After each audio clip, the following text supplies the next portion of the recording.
Imagine two shopping carts rolling through the exact same grocery store on a Tuesday afternoon. They contain functionally identical items. They have the same razor blades, the same moisturizing ingredients in the lotion, the same cotton blend in the t-shirts, and the same active ingredients in the deodorant. But when they reach the checkout counter, one cart rings up for significantly more money than the other. Not because of inflation, and not because of brand loyalty, but simply because of the target demographic printed on the packaging. Today, we are conducting a financial audit on what is commonly called the pink tax. Now, before anyone heads to the comments section to type out a manifesto, let me be clear about what we are doing here. We are not talking about a government-mandated levy filed with the IRS. We are looking at market inefficiencies. We are looking at price discrimination where products marketed to women cost more than similar products marketed to men. Some studies say it is 7%. Some say it is 13%. Over a lifetime, that variance can equal the down payment on a house.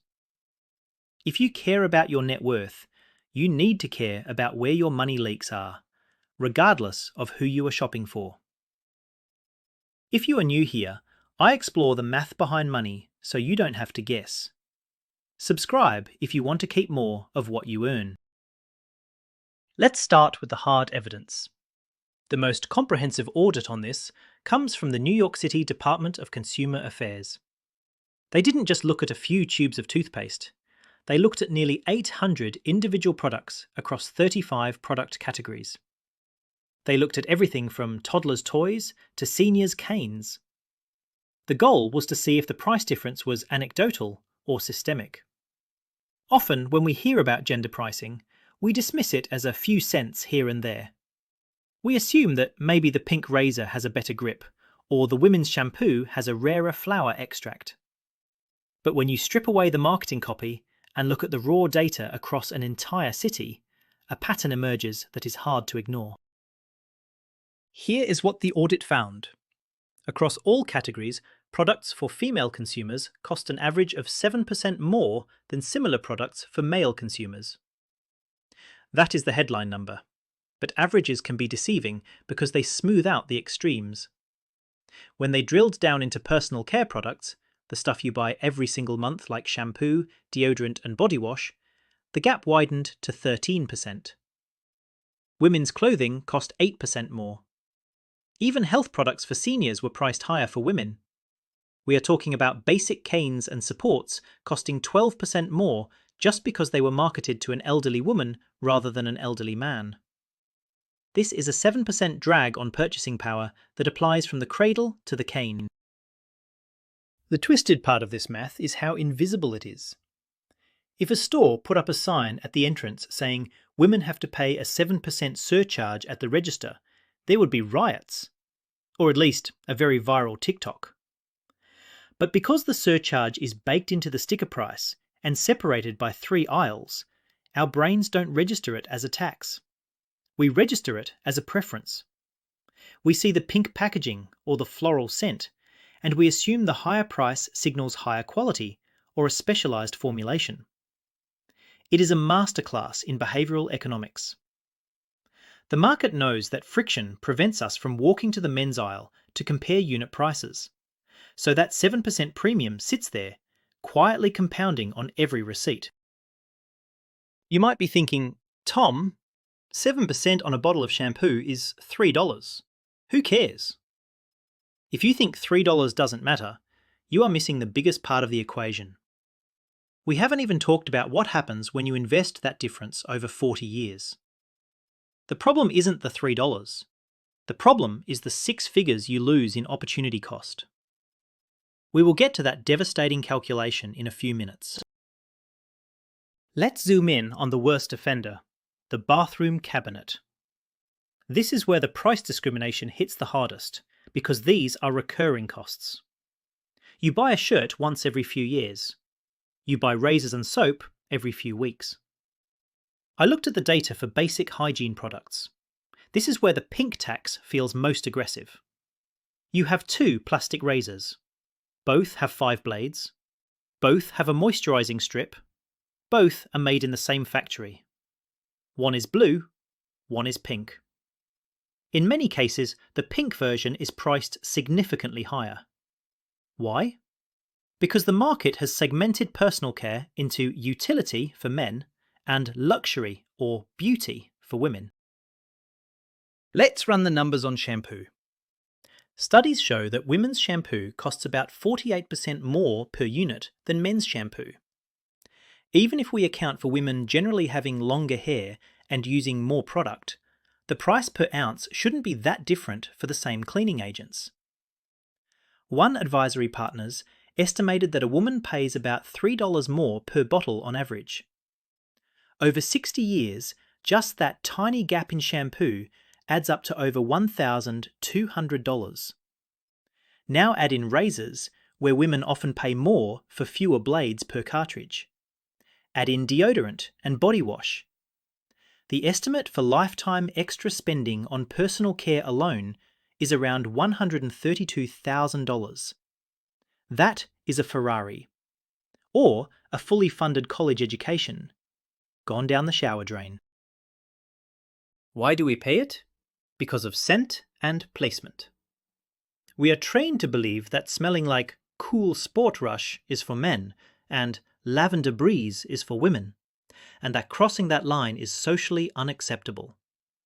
The manufacturers know this. They know that a woman is unlikely to buy the cheaper, grey-bottled men's 3-in-1, even if the ingredients list is 95% identical to the expensive Salon brand. They are pricing based on your unwillingness to compromise on identity. It is what economists call second-degree price discrimination. They aren't charging you for the soap. They are charging you for the pink plastic and the permission to feel feminine. And financially, that permission is incredibly expensive. The protocol here is simple, but it requires getting over a mental hurdle. You have to stop shopping by gender and start shopping by ingredient. Flip the bottle over. Look at the active ingredients. If the razor has 5 blades and fits your hand, does it matter if it is navy blue? I have switched to buying generic, gender-neutral brands for almost everything. If you really need a specific scent, buy the cheaper base product and add essential oils. But for disposable items like razors and cotton swabs, paying a 40% markup for a colour scheme is a wealth transfer you shouldn't accept. Walk the extra 10 feet to the men's aisle and compare the unit price. Your wallet will thank you. Now, you can avoid the shampoo tax by just buying the blue bottle. That is easy. But what about the things you can't just swap out? What about when you walk into a dry cleaner or a hair salon? This is where the pink tax stops being about packaging and starts being about labour. And this is where the conventional wisdom says women's clothes are harder to clean. I am going to show you why that argument often falls apart when you look at the actual labour involved. Services are the second frontier of this audit. Historically, dry cleaners and hair salons have had 2 price lists, one for men, one for women. If a man brings in a white cotton button-down shirt, it might cost $5 to launder and press. If a woman brings in a white cotton button-down shirt of the same size and fabric, it might cost $8. The justification has always been that women's clothes are smaller, more delicate, or don't fit on the standard pressing machines, requiring more hand labour. And to be fair, in some cases, with intricate silk blouses, that is true. But for a standard cotton shirt, that price difference is harder to justify. This discrepancy was so obvious that states like California and New York actually passed laws banning gender-based pricing for services. They realized that charging different prices for the same amount of time, skill, and difficulty was discriminatory. However, enforcement is tricky. You still see women's cut and men's cut on salon menus everywhere, often with a $20 or $30 difference. Even if the woman has short hair and the man has long hair, The pricing is based on the gender of the customer, not the complexity of the job. If you visit a tailor, hemming a pair of women's slacks often costs more than men's trousers, even if the inseam and fabric weight are identical. These service premiums are harder to track than grocery receipts, but they bleed cash just the same. The twist here is social conditioning. Women are often taught that beauty and maintenance are supposed to be expensive and time-consuming. There is a higher baseline for what is considered acceptable grooming for women in professional settings compared to men. So when a salon charges $80 for a trim that costs a man $30, it is accepted as the cost of doing business as a woman. We don't question the hourly rate of the stylist. We assume the women's cut includes some mystical extra value. Sometimes it does. Often, it is just price segmentation based on who is willing to pay more. So how do you audit this? You have to ask for gender-neutral pricing.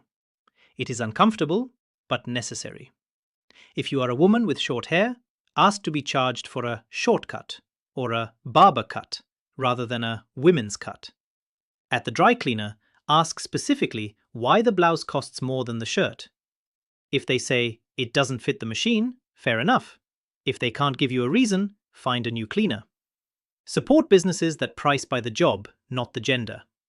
California and New York have led the way here, but the real change happens when consumers stop accepting the default price list. Now, if I don't address the elephant in the room, the economics majors are going to eat me alive. There is a very strong argument that says none of this is actually discrimination. The argument says that products are priced differently because they are fundamentally different products with different supply chains and marketing costs. And you know what? In some cases, they are right. We need to look at the identical product myth before we calculate the final lifetime cost. Let's put on our skeptical economist hats for a moment. A recent paper in Marketing Science argued that when you strictly compare substantially similar products, meaning identical ingredients, weight, and function, the price gap often shrinks to near zero. Their argument is that the price differences we see are due to product differentiation. Maybe the pink razor has a different handle mold that costs more to manufacture. Maybe the women's deodorant has a patented scent that is more expensive to source than the generic musk used for men. If a company spends millions advertising a specific brand to women, they have to recoup those marketing costs through higher prices. That is just business, not malice. The data backs this up partially. When you pool all products together, the gap is huge. But when you find the exact same chemical formulation, the gap narrows. However, the study also found that women's variants, the ones with the specific scents and packaging women prefer, were priced about 10 to 11% higher.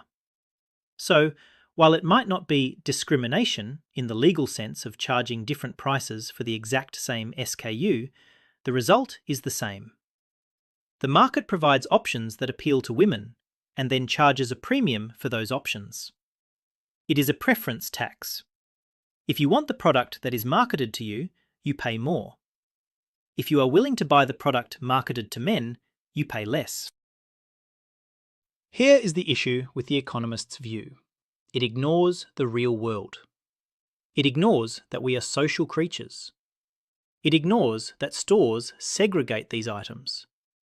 It ignores that a teenage girl is pressured by advertising to buy the right products to fit in.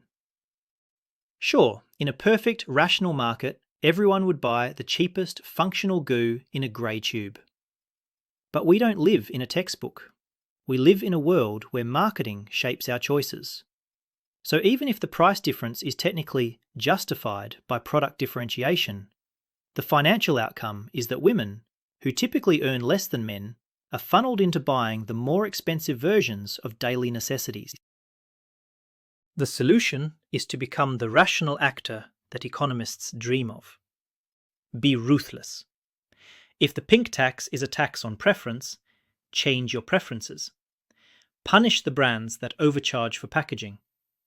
If a company sees that women are buying the men's razors in droves, they will either lower the price of the women's razors or stop making them. You vote with your dollars. Every time you buy the upcharged pink version, you are telling the market, I accept this price. When you buy the generic or the male version, you are telling the market, your marketing doesn't work on me. That is the only way prices eventually equalize. We have looked at the aisles, the services, and the economic theory. Now we need to look at the total damage. If we take all these small premiums, the shampoo, the shirts, the dry cleaning, the healthcare, and sum them up over a 60-year adult life, what is the number? And more importantly, if you had invested that money instead of giving it to Procter & Gamble, what would your retirement look like? The estimates for the lifetime cost of the pink tax vary, but they are all painful. Some conservative audits put it at around $40,000 to $50,000 over a lifetime. Others, like the One Advisory Study, which includes higher healthcare costs and feminine hygiene products, put the number closer to $200,000. Let's take a middle ground. Let's assume the pink tax costs the average woman about $1,500 a year. That is about $125 a month. It sounds manageable. It's a nice dinner out. But in finance, we never look at the face value. We look at the opportunity cost. If you took that $125 a month and invested it in a standard S&P 500 index fund with an average return of 8%, over 40 years, that money grows to nearly $400,000. $400,000. That is the real cost of the pink tax. It isn't the extra dollar on the deodorant. It is the $400,000 missing from your retirement account. When you combine this with the gender wage gap, where women earn about 82 cents for every dollar a man earns, you have a compounding problem. You are earning less and paying more for the basics. That is a geometric disadvantage in building wealth. This is why financial independence is harder to hit, and why every single percentage point of savings matters. The point of this audit isn't to make you angry, though a little righteous indignation is fine. The point is to make you aware. The market is efficient at separating you from your money. It uses color, scent, and social norms to maximize profit. Your job is to protect your capital. The pink tax is real, but it is also voluntary in many categories. You can opt out. You can choose the blue razor. You can buy the neutral shirt. You can demand equal pricing for services. It requires vigilance, and it requires ignoring the marketing that tells you what you should buy. I want you to do your own audit this week. Next time you're at the store, go to an aisle you usually skip. Compare the unit prices of the men's versus women's versions of the same item. Take a picture if the difference is egregious and share it.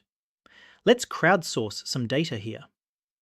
If you found this breakdown helpful, hit the like button so the algorithm knows people care about financial literacy. And if you want to see more audits like this, make sure you are subscribed. I'll see you in the next one.